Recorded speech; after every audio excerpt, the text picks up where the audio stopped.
Welcome to the Deep Dive. Our mission, as always, is to take that dense stack of sources you send us, pull out the deepest insights, and, well, turn some really complex research into knowledge you can actually use. And today, we're tackling a huge one, a question that really sits underneath almost every major intellectual, even ethical conflict we see today. Yeah, you've given us a really fascinating set of materials this time, all centered on philosophy and culture, especially now in this global era. And the core conflict, it seems, boils down to this. Is philosophy this, timeless search for universal truths, something totally separate from where it came from? Or is it completely tied up with the specific culture, the language, the history it springs out of? It's a fundamental tension. The sources you've provided lay it out beautifully, I think. They really do. You've got these grand universal claims from, say, the Enlightenment thinkers. Right. Big, bold statements about universal reason. But then that clashes head-on with the actual history, which shows pretty clearly a pattern of cultural exclusion, systematically pushing other traditions out. And then you bump it right up to today.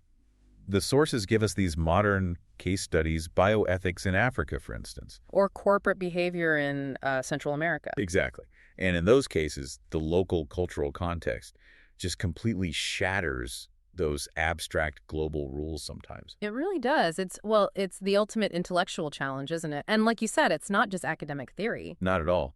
Because if philosophy really is culture-bound, fundamentally, then its claim to provide, say, foundational ethics for everyone or political structures that work everywhere, well, that claim instantly becomes relative, doesn't it? Yeah, it gets limited by geography, by language. But on the other hand, if it does somehow transcend culture, if there are universal truths it can access, then we have a different problem. We have to explain why, historically, the philosophical stage has been so incredibly dominated by just one tradition, the Western one. Right. How did that happen if the truths are supposedly universal? Okay, so let's unpack this. That's our mission for this deep dive, to really map out this intellectual battlefield. Universal dreams versus cultural realities. And we have to start, I think, with the basics. What do we even mean by philosophy and culture? Good place to start. Because nailing those down is harder than you might think. Right, because the first thing you notice when you dive into this material is that philosophy itself isn't stable. Ask 10 great thinkers what it is. You get 10 different answers. It's not a neat definition. It's more like a description of wildly different activities. And that variety, that contested nature right from the start, suggests that finding some single universal foundation, well, it's going to be tricky. It is. And, the very act of defining what counts as philosophy has historically been, let's be honest, an exercise in power, in exclusion. How so? The sources give examples, right? Yeah, they range wildly. You have thinkers who rooted philosophy firmly in its time and place. Hegel, for example, his definition sounds quite context-sensitive. Holding our time and thought. Sounds good. Captures the historical moment. Yes, but the sources immediately point out the catch. The hypocrisy, really. Yeah. What was it? Well, while Hegel claimed philosophy holds its time and thought, he used that very idea to explicitly kick Oriental and African thought out of the true philosophy club. So only the West, specifically German thought for him, represented the peak. Precisely. The definition itself became a way to draw a boundary, to exclude. Okay, so that's one type. What about the more sort of universal-sounding definition? Then you get the attempts at pure universality.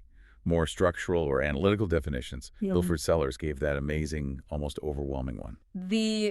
How things in the broadest possible sense hang together in the broadest possible sense. That's the one. It's the maximalist claim, right? Trying to capture absolutely everything. And then you have the opposite. Yeah, like Andrew Seth Pingle-Pattison, who offered a much more minimalist, formal view philosophy as simply a criticism of categories. So these treat philosophy like a neutral tool applicable anywhere. That's the idea.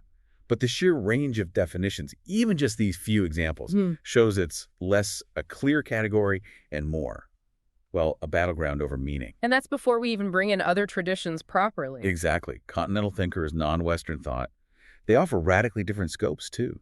Heidegger saw it as this profound attempt to grasp the fundamental movement of human life. Very existential. And Deleuze saw it more creatively as an opening of the possible, looking towards the future. And then you look east to India, for instance. Right. Kortapalli Radhakrishnan, the Indian scholar mentioned in the sources, defined it very differently again. Not as a static thing, but as a process.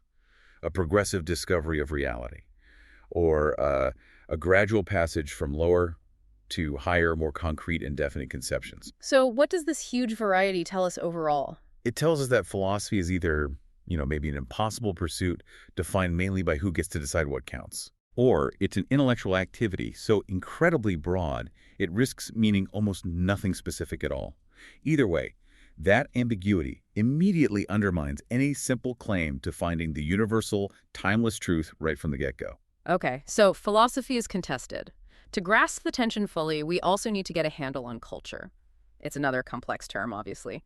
Thinkers like Schiller, Herder, Simmel worked on it early on.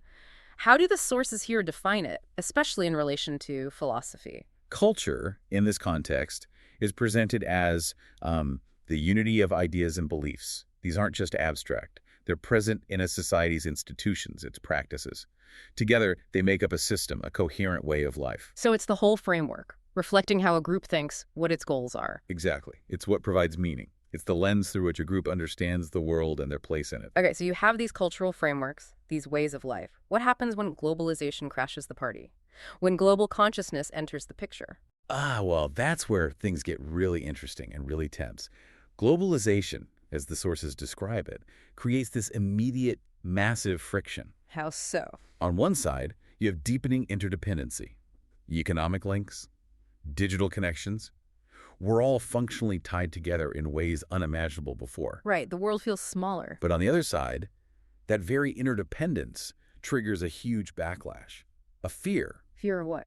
Fear that this globalization, this interconnectedness, is actually a threat to cultural identity, that it risks destroying traditional values, local ways of doing things, local institutions, leading towards this kind of, bland, McDonald's-style cultural homogeneity. The fear of everything becoming the same, losing what makes a culture unique. Precisely. The fear that the global market will just steamroll the local way of life. And this fear, it didn't just stay political or economic. No, it fundamentally reshaped philosophy, too. This growing awareness of the contingent nature of culture, the fact that it could be threatened or erased, led directly to new philosophical movements. Which ones? Well, they shifted focus dramatically. Away from grand universals and towards the local, the particular, the subjective experience, the contingent facts of history and place. And this reaction, detailed really well in your materials, is essentially the birth of postmodernism.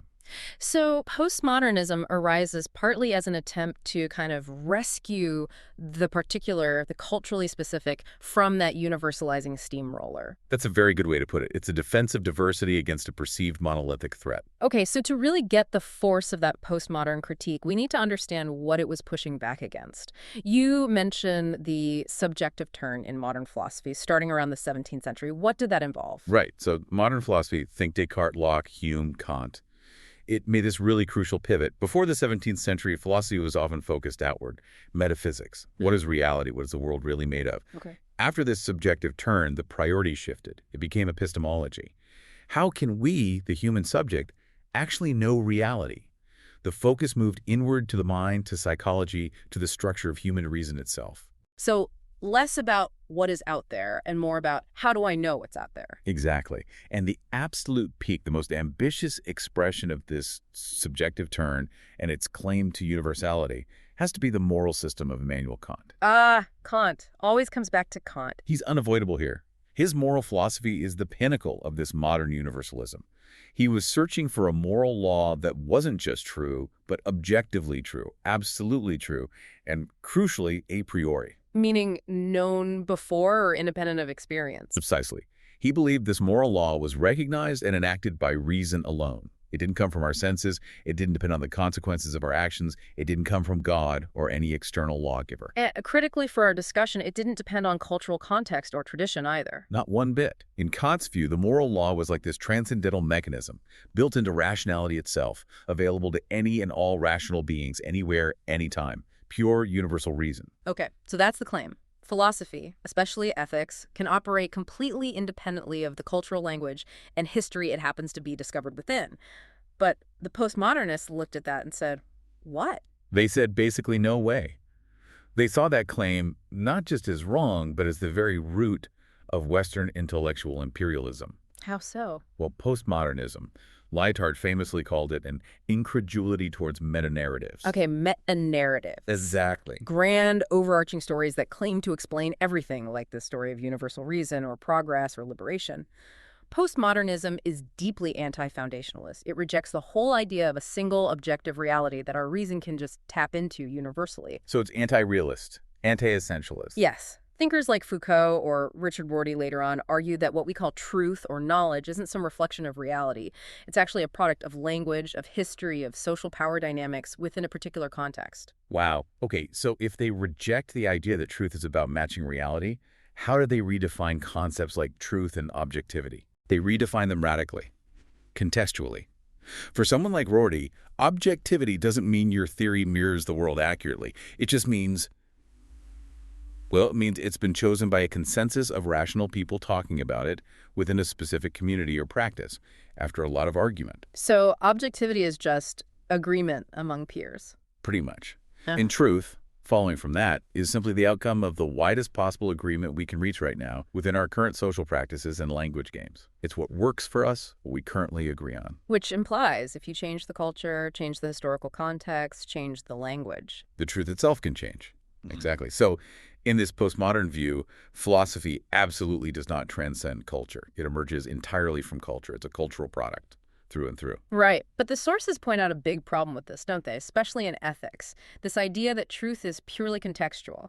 It leads somewhere tricky. It does. It leads directly to what the sources call the inconsistency problem, or sometimes emotivism and ethical confusion. If you completely reject all universal principles, if you insist that we can only talk meaningfully within our own local context, Then what happens when you encounter practices in another culture that seem, well, morally wrong? exactly. If all meta-narratives, all those big stories about justice, fairness, human rights are just social constructs, just our local consensus, then when you're faced with a real ethical conflict, either within your society or between societies, what shared standard can you appeal to? You don't have one. You don't. When you see suffering somewhere else, maybe caused by practices deeply embedded in that culture, on what grounds can you call on others to take an ethical position, as one source puts it? You might feel very strongly about it. That's the emotivism part. It's just based on feeling. But philosophically, you've undermined any shared rational ground. So you lose the ability to argue for universal solidarity or global justice, even though, ironically, many postmodern thinkers are passionate advocates for those very things. That's the deep inconsistency. The radical relativism required to critique Western universalism ends up eating its own tail, making cross-cultural ethical critique or calls for universal action almost impossible to justify philosophically. Okay, this is brilliant. It brings us right to the heart of it, what the sources label the dilemma of culturality. Can you lay that out for us? Yes, it's the core tension, and it seems unavoidable. On one side, you have philosophy's inherent aim, maybe its defining feature, which is to seek insights that are somehow universally acceptable, or at least broadly applicable. Truths about reality or justice or knowledge. The universal aspiration. Right. But on the other side, there's an absolute necessity.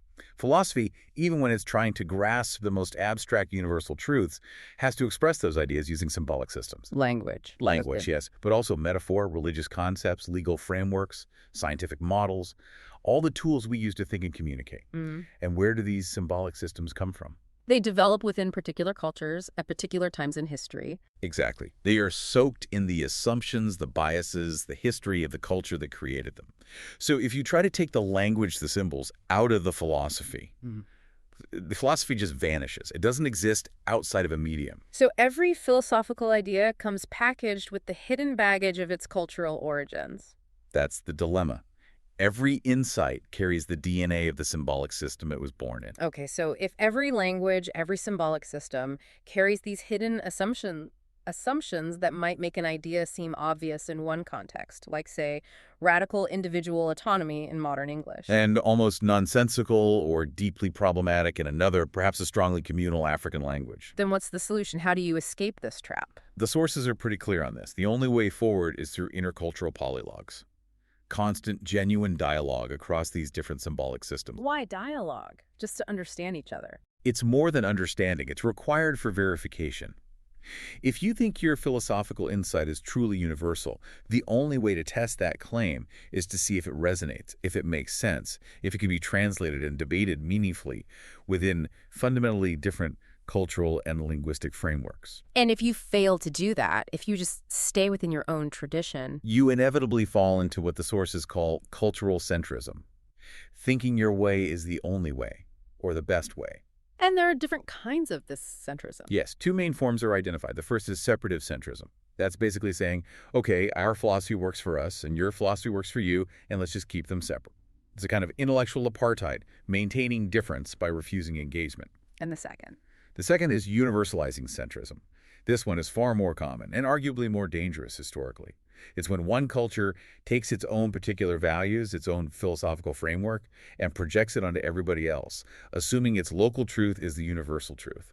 Think colonialism or certain forms of globalization. So neither of those actually works for genuine global understanding. One keeps us apart, the other imposes one view on everyone. Precisely. They both ultimately lead to either intellectual isolation or domination. The only escape route, the sources argue, is that hard work of polylogue, the constant testing of ideas across cultural boundaries. Okay, so dialogue is key. The sources then move into some fascinating case studies, trying to show both, the potential for this kind of cross-cultural understanding, but also the historical reality of how it often failed. Let's start with the positive side. Convergence. Finding shared ground. Yes, the comparison offered between the Islamic peripatetic philosophers, figures like Ibn Sina, who you might know as Avicenna, Ibn Rushd or Averroes, and Al-Farabi and Enlightenment thinkers like Kant is really illuminating here. How so? What's the connection? It shows that the tool itself, reason, seems to be a shared human asset, or at least understood in remarkably similar ways across very different traditions. Both the Islamic rationalists and the Enlightenment figures recognized reason's power, its universality, its unity, its permanence as a way of knowing. But they didn't see it as perfect. No, and that's crucial. Both traditions also clearly recognize that human reason is fallible. It makes mistakes, it's prone to error, it needs checks and balances, it needs constant correction and refinement. And that shared understanding that reason is powerful but imperfect. That's the basis for dialogue, isn't it? Absolutely. If you think your reason is infallible, why talk to anyone else? You just preach. But if you know reason needs help, needs challenge, needs other perspectives to correct its biases, then dialogue becomes essential. The historical context they provide on Islamic thought is really interesting too. There was this golden age. Yes, a period of intense rationalism in the early centuries of Islam. Thinkers like Ibn Rushd, writing back in the 12th century, weren't just allowed to do philosophy. He argued, based on religious texts, that it was an obligation for learned Muslims to engage with philosophy and reason, even learning from pre-Islamic sources like the Greeks. And this tradition was hugely influential on the West, wasn't it? Massively influential. It basically preserved and advanced Greek philosophy, feeding it back into Europe during the Middle Ages. It was foundational. But the sources note this rationalist stream didn't continue uninterrupted. There was a significant shift. Yes, that's a key point. This golden age of rationalism was later challenged and in many ways superseded by movements that emphasized mysticism, intuition, or a more direct, revelatory approach to truth. Al-Ghazali is often cited as a pivotal figure here. What was his argument, essentially? Philosophically, the argument became that while reason is fine, maybe even necessary for worldly matters, for science, for logic, it's ultimately inadequate for grasping ultimate reality or divine truth. Those deeper truths, the argument went, must be accessed through other means: spiritual intuition, divine grace, direct revelation, not just dry, syllogistic logic. And the sources suggest this philosophical shift had real-world consequences. They argue strongly that this move away from rationalism as the primary tool for understanding everything had a significant impact on the subsequent political and intellectual trajectory of the Islamic world. It demonstrates powerfully how these abstract philosophical choices are never just academic. They can shape the fate of entire civilizations. Okay, so convergence is possible, shared rationality exists, but it's fragile. And while it's nice to praise these historical moments of connection, The other side of the story is much less comfortable. yeah, the sources make it brutally clear that while this kind of genuine intercultural dialogue did happen and was fruitful, one side of the developing West eventually just systematically slammed the door shut. Why? To protect its own narrative of superiority. This is where it gets, as you said earlier, really interesting. We move from the potential for convergence to the actual mechanics of exclusion. The sources are unambiguous. The history of philosophy, as it became formalized as an academic discipline around the 1700s, was actively constructed as a Western story, deliberately pushing out non-Western contributions. It wasn't just neglect, it was an active process. It looks like a deliberate political act of intellectual self-definition. The evidence regarding Chinese philosophy is particularly stark. We know that Leibniz, Gottfried Wilhelm Leibniz, a giant of Western philosophy, writing right at the end of the 17th century. In works like Novissima Sinica. Exactly. He explicitly engaged with Chinese thought. He didn't see it as inferior, but as complementary. He even suggested China might be superior in areas like practical ethics and social organization, while granting the West the edge in theoretical sciences like math and metaphysics. So here you have a top-tier Western philosopher acknowledging China as an intellectual peer, maybe even superior in some ways. Yet somehow that got erased. Completely erased, or at least conveniently ignored by the historians who came after him. The generations that followed Leibniz were busy building a very different story, a unified, linear, triumphalist narrative of Western intellectual dominance. Leibniz's work, which showed genuine bridge, just didn't fit that narrative, so it was sidelined. And the sources point a finger quite directly at Kant again, don't they, in constructing this exclusionary history? Yes, Kant plays a major role, according to this analysis. We think of him aiming for universality, but in constructing the history of philosophy, he adopted a strongly teleological model. Meaning history moving towards a specific goal or endpoint. Precisely. And for Kant, that preordained endpoint looks suspiciously like, well, Northern European Protestant culture. He essentially wrote the history of philosophy as a story of progressive self-realization, a spirit unfolding through time that only reached its full maturity in the modern West. So earlier cultures like the Greeks or Romans were just steps along the way. Necessary precursors, yes. Important, but ultimately surpassed.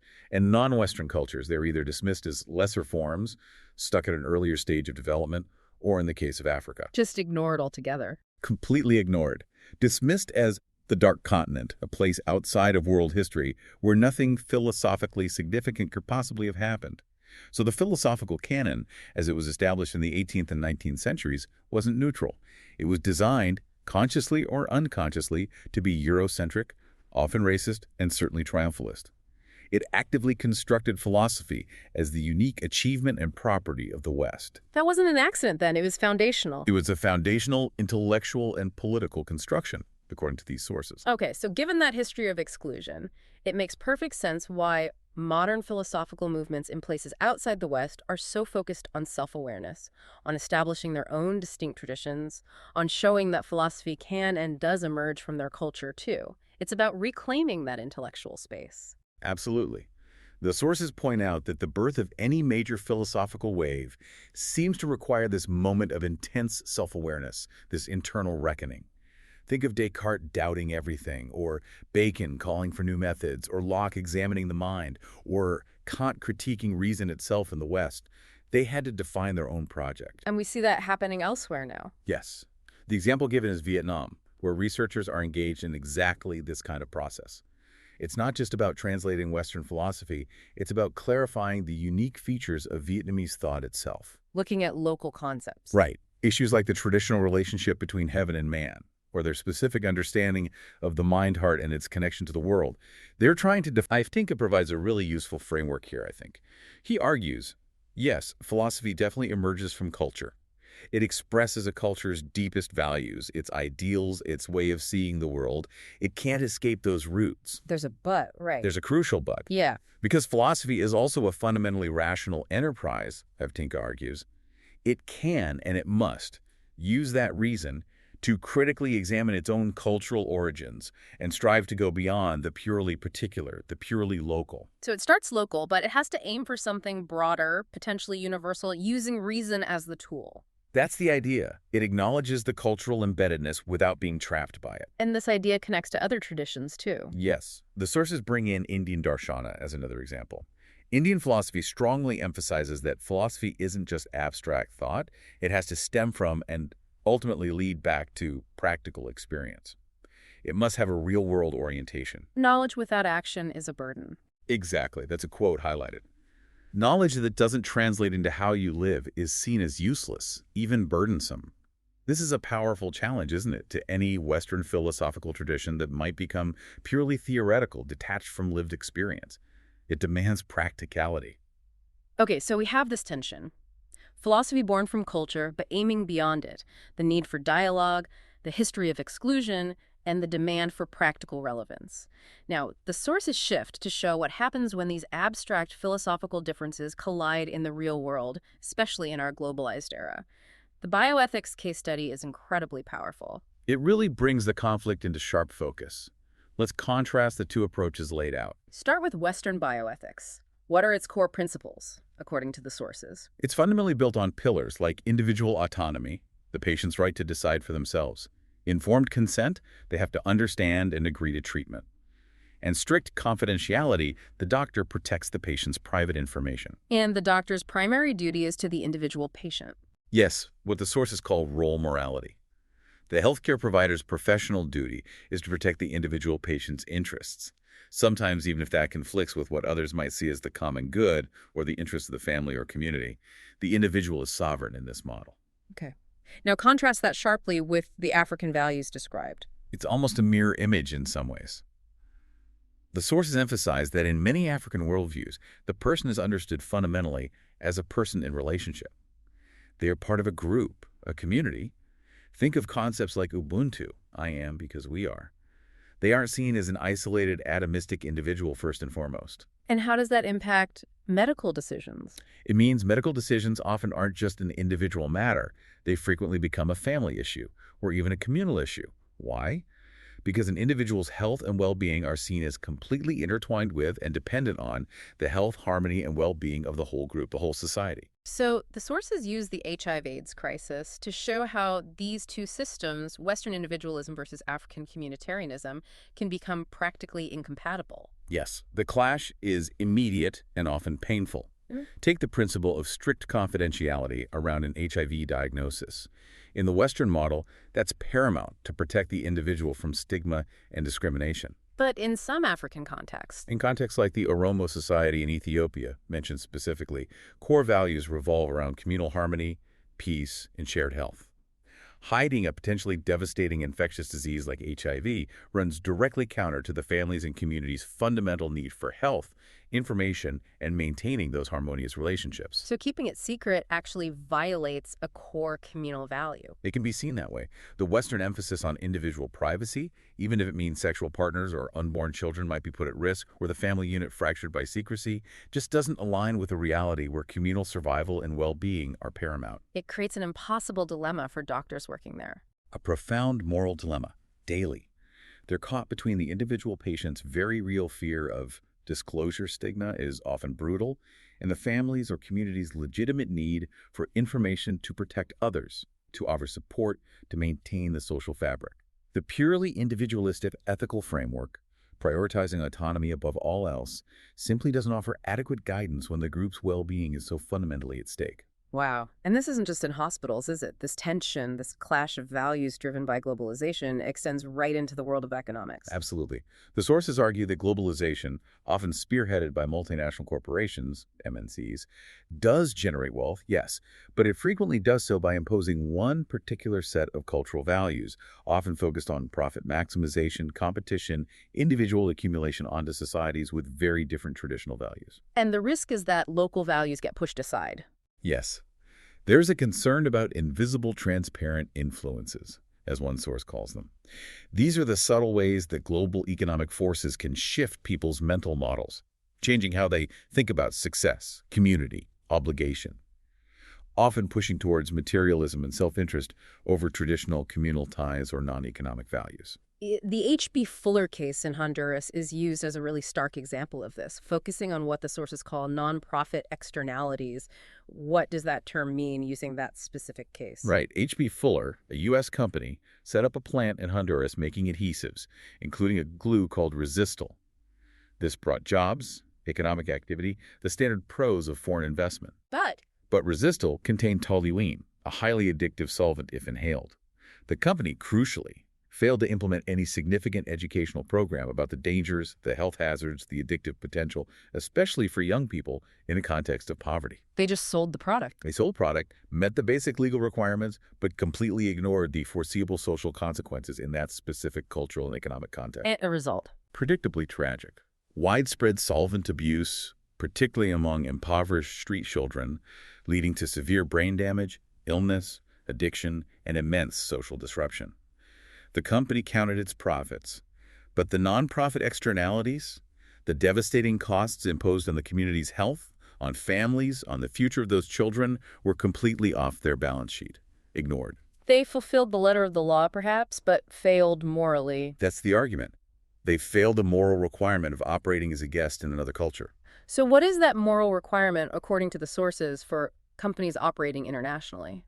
It's much higher than just legal compliance. It involves a genuine respect for the people, the land, the history, and crucially, the cultural practices and vulnerabilities of the host country. H.B. Fuller showed a kind of blindness to the local social context, a communitarian society facing youth poverty, and failed to exercise due care regarding their products' known risks in that specific environment. It's another example of that universalizing centrism, Yes. applying a home country model without adapting. A classic example. Overlaying the primary value, maximizing profit within minimal legal constraints, without adequately considering the unique vulnerabilities and values of the local culture. And this raises that really big question the sources pose.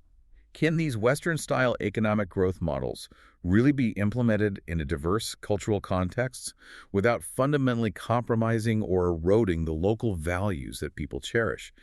Things like family structures, religious beliefs, strong friendships, traditions of mutual aid. Can you have economic development without losing your soul, basically? That's the heart of it. The sources insist that defining the good life, figuring out what prosperity even means, is ultimately the right and responsibility of each society for itself. There needs to be strong resistance against simply plastering developed country economic values and assumptions onto everyone else. Otherwise, you destroy the very cultural fabric that gives life meaning and enables genuine, respectful exchange. Okay, so it feels like we've reached a bit of an impasse. Modernity's universalism often led to exclusion and imposition. But classic postmodernism, with its radical relativism, seems to lead to ethical paralysis and inconsistency. Neither seems fully equipped for the complexities of our globalized world. Where do we go from here? The sources suggest a path forward, a more holistic alternative. Yes, they try to find a way to reconcile the valid insights of both sides.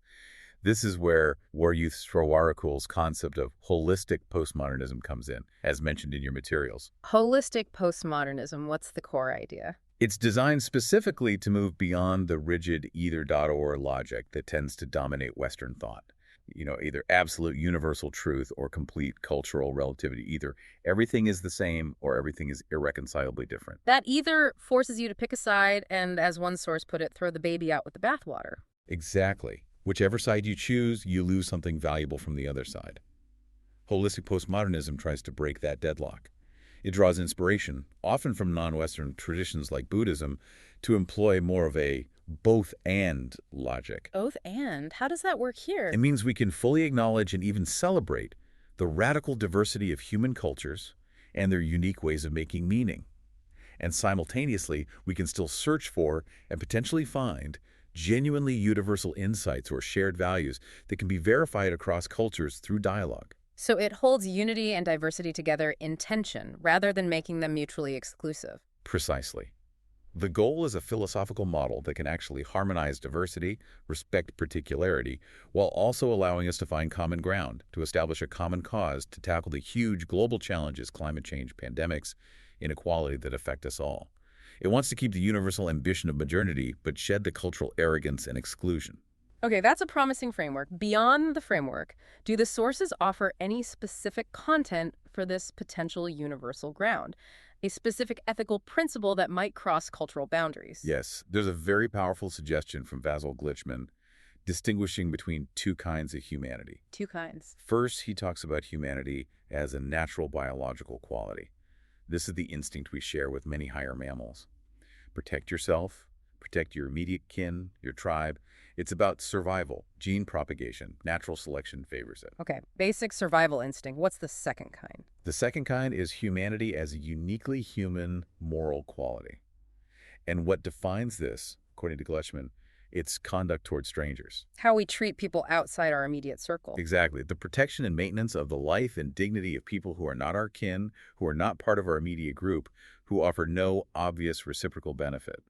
This capacity to care for the unknown other, to act for their well-being simply because they are human, demonstrates our ability to transcend that purely natural, biological self-preservation framework. And that capacity, that's the basis for universal human dignity. That's the argument.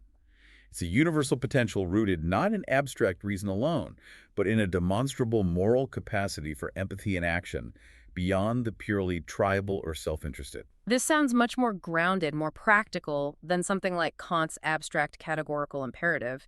It's about actual behavior toward vulnerable others. It is, and it connects directly to another concept highlighted, concrete humanity. Practical humaneness, concrete solidarity. Yes, championed by thinkers like Herder and later Albert Schweitzer.